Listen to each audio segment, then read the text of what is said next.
kingam-panahy na mpitondrano lohateny hoe karazana foko sy olona.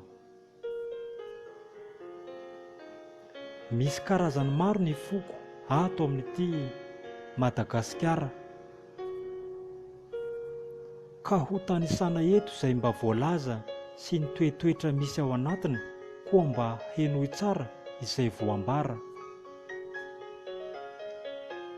Atomboka antsika any amin'ny sistany,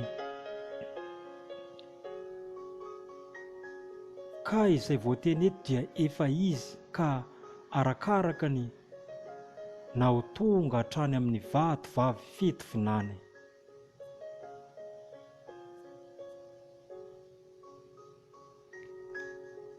Any Antoamasina no tena ahitana ny foko Betsimisaraka.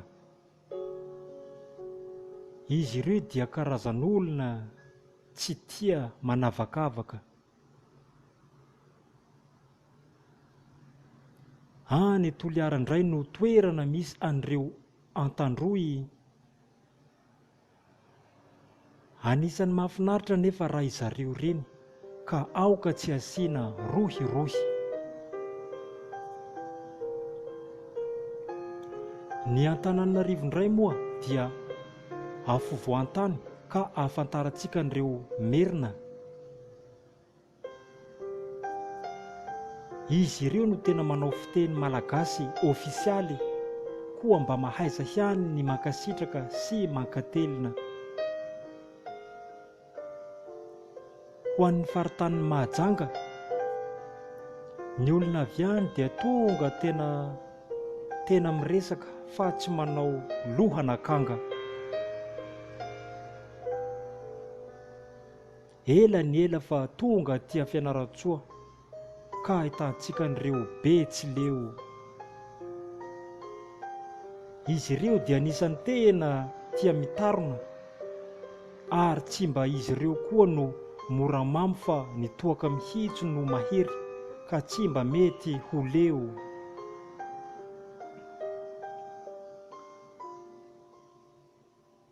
Ho an'izay avy any Diego, tia mihetsiketsiky tanteraka ianareo ary tsy dia tia manao filinina barbeau.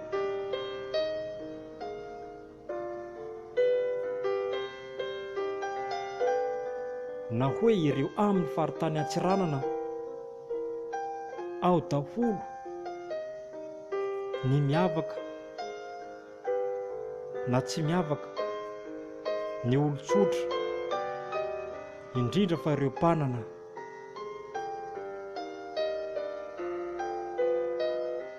Afangaroko amin'izay ny resaka ka alefako amin'ny antaimoro.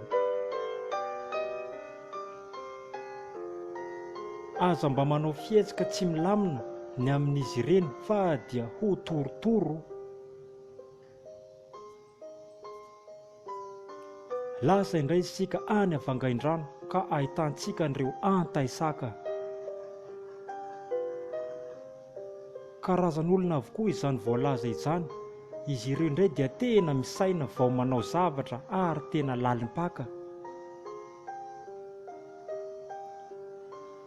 Misy koa ny karazana atao hoe antaim-bahoaka.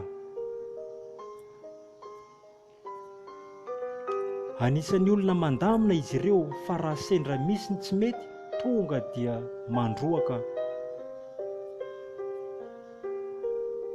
Mbola maro no lazaina, ary ao ireo antaifasy. Rehefa mba mandalo any dia aza mba miavonavona. Tena aza mba miavonavona zany, mba halalanao an'ilay tena trasy. Aza hadiny fa mbola misy ny karazan'olona atao hoe vezo. Mahita azy ireny isika dia tena mamirapiratra, ka tsy mba hampitorezo. Efa maro loatra ny voalaza teto mahakasika n'ity karazana foko sy olona ity, koa afaka ampiharina daholo ny toetoetra izay mety amin'ireo, kanefa tsisy toetra tena tsara nefa raha mbola mihoatra ny ankoatra ny Kristy. Mpanoratra izaho Patrick. Karazana foko sy olona